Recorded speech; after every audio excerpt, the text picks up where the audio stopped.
புதுச்சேரியில் உள்ள 40 தொகுதிகளிலும் மக்கள் மகத்தான வெற்றியை அளித்துள்ளார்கள். அதற்கு காரணம் நம்முடைய முதலமைச்சர் அவர்களின் திராவிட மாடல் ஆட்சி தான்.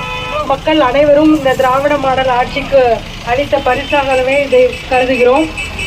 அவரோட இந்த மாண்புமிகு முதலமைச்சர் அவர்களோட திட்டங்கள் தான் மக்களிடத்துல இந்த அளவுக்கு சென்றடைஞ்சதுனால தான் மக்கள் ஒரு மிகப்பெரிய வெற்றியை கொடுத்திருக்கிறார்கள். அதனை கருத்தில் கொண்டு மாண்புமிகு முதலமைச்சர் அவர்களும் மக்களின் நலன் கருதியே ஆட்சி செய்து கொண்டிருக்கிறார்கள்.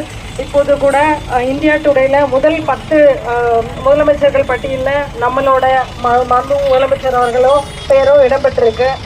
எல்லா துறைகளிலுமே தமிழகம் சிறந்து விளங்கி கொண்டிருக்கிறது. இந்தியாவிலேயே மருத்துவத்துறையாக இருக்கட்டும், கல்வித்துறையாக இருக்கட்டும், விவசாயத்துறையாக இருக்கட்டும், அனைத்து துறைகளிலும் முக்கியமான முதல் 3 இடங்களிலே எப்போதுமே வந்து கொண்டிருக்கிறது. அதற்கு காரணம் நம்முடைய திராவிட மாடல் ஆட்சி தான்.